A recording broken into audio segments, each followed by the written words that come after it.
इस बीच हमारे साथ हमारे special guest major Ali Shah लगातार जुड़े हुए हैं। सर, एक बार फिर से आपका स्वागत लाइव टाइम्स पर। और देखिए, इस वक्त हम बड़ी जानकारी अपने दर्शकों को दे रहे हैं कि पीएम आवास पर बड़ी बैठक हुई है और हर बार की तरह इसमें तीनों सेना प्रमुख मौजूद रहे और सीडीएस की मौजूदगी रही, एनएसए अजीत डोभाल, रक्षा मंत्री, विदेश मंत्री। तो सर, आपका जो एक्सपीरियंस है, आपने इस तरीके के जो पहले सिचुएशंस देखे हैं, टैकल भी किया है, तो क्या लगता है सर कि आगे ये जो बैठक हुई है इसमें क्या डिस्कशन किया होगा और आगे को लेकर क्या रणनीति अब जो सरकार है वो अपना सकती है?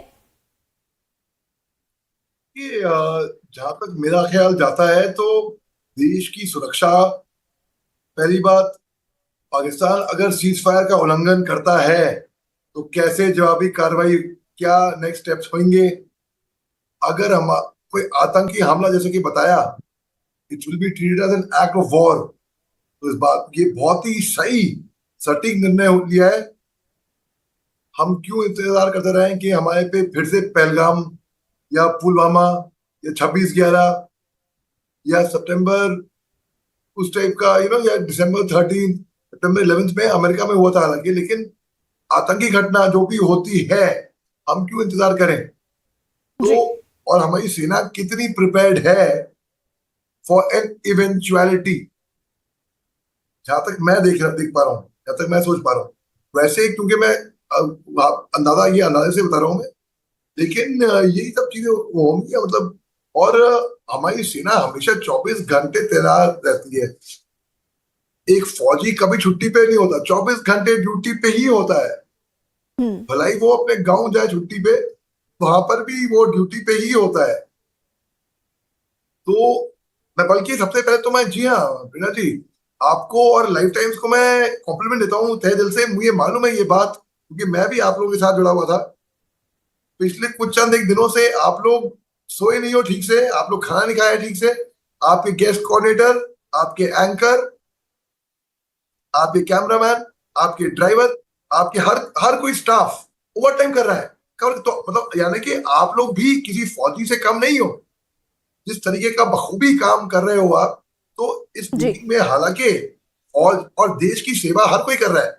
जी हाँ, हमने सेवा प्रमुख को प्रधानमंत्री साहब ने बुलाया, सीडीएस, जी हाँ, डिफेंस मिनिस्टर, एनएसए, ये मीटिंग होती है। मगर आप एक चीज और गौर करिए, आप हमारे देश के लीडर, उनको देखिए कैसे कंडक्ट कर रहे हैं, इतने कूल, कंपोज। सर, मैं वापस आपके पास लौटूंगी और हमारे साथ हमारे special guest major Ali Shah लगातार जुड़े हुए हैं। अली शाह जी, एक बार फिर से मैं आपके पास आना चाहूंगी और लगातार हम बात करें। देखिए, आपने अभी पॉलिटिकल रिएक्शंस देखे होंगे। एक तरफ जहां लगातार विपक्ष ने सरकार का समर्थन किया था ऐसे वक्त में जब भारत और पाकिस्तान के बीच में तनाव चल रहा था, हालांकि अब सीज फायर समझौता हो चुका है, लेकिन अब पारदर्शिता की मांग की जा रही है। इसे आप किस तरीके से देखते हैं? और साथ ही साथ जो हस्तक्षेप थर्ड पार्टी का रहा, ट्रंप को लेकर भी अब कहीं ना कहीं आपत्ति जताई जा रही है कि आखिर उनका इन्वॉल्वमेंट कैसे आ गया?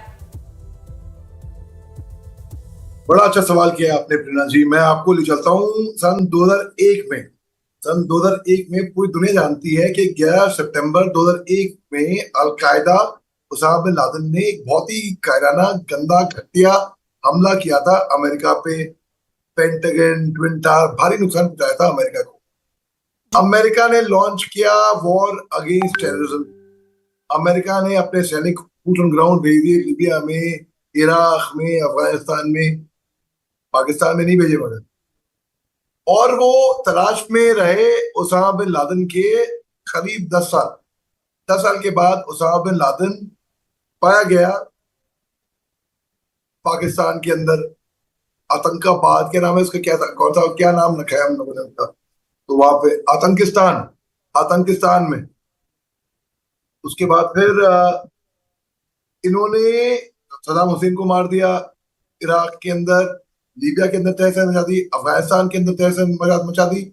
जब अमेरिकन ट्रूप्स पाकिस्तान के अंदर आए, इनको पता था लश्कर तोयबा, जैश ए मोहम्मद, ऐसे अन्य टेररिस्ट ग्रुप्स हैं जो हिंदुस्तान के लिए सरदर्द बने हुए हैं।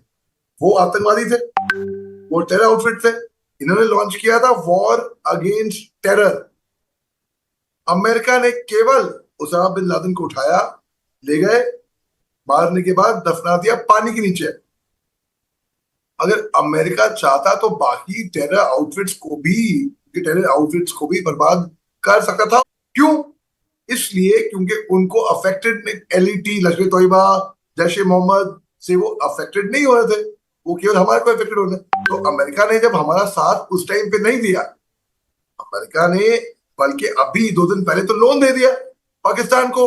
हालांकि सब जानते हैं पाकिस्तान टेरर फंडिंग करता है जी, और आईएमएफ यानी कि टेरर एक्टिविटीज करता है। आईएमएफ यानी कि टेरर फंडिंग करे इंडायरेक्टली। अगर आप देखें तो बात तो वही होगी ना।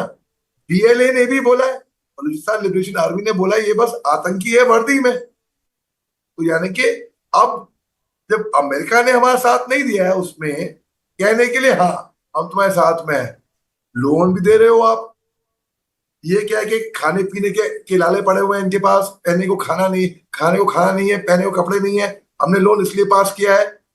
वही पैसा इस्तेमाल होएगा, उनकी सेना इस्तेमाल करेगी, उनके आतंकी इस्तेमाल करेंगे बल्कि हिंदुस्तान के खिलाफ। खाने को नहीं देंगे अपने लोगों को, भूखे मरेंगे। इनके पूर्व सदर ने भी बोल रखा है, जुल्फिकार अली भुट्टो ने बोल रखा है कि पाकिस्तानी घास खा लेंगे लेकिन एटम बम जरूर बनाएंगे भैया। आज की तारीख में पाकिस्तान एक न्यूक्लियर शक्ति जरूर है, मैं मानता हूं। खाने को अनाज नहीं है इनके पास, गरीबी छाई हुई है, बाढ़ें आ रही हैं, लोग मर रहे हैं, लोग सरकार के खिलाफ बगावत करके सड़कों पे उतर आ रहे हैं, मिलिट्री के खिलाफ बगावतें शुरू भी हो गई हैं पाकिस्तान के अंदर। तो जब पाकिस्तान ने ये अमेरिका ने हमारा साथ नहीं दिया तो अमेरिका कौन होता है आकर? Donald Trump, uncle Sam, American super power, वो कौन होते हैं? पहले ट्वीट नहीं, छुपाना हरकत नहीं है क्या कि भाई मैं पहले ट्वीट करूंगा, मैं पहले न्यूज ब्रेक करूंगा, पहले मैं और तकरीबन 5:30 बजे 2 दिन पहले ट्वीट कर देते हैं भाई सीज फायर हो चुका है दोनों मुल्कों के, मैंने कराया। हिंदुस्तान का बयान आया। हमको कोई मीडिएटर की जरूरत नहीं है, हम अपने आप में सक्षम हैं, हम जानते हैं हम क्या करने वाले हैं। हमें मत बताओ, हमें मालूम है। अच्छा, जो अमेरिका ने हमारा साथ नहीं दिया है तो हम क्यों अमेरिका को इतना पूछे?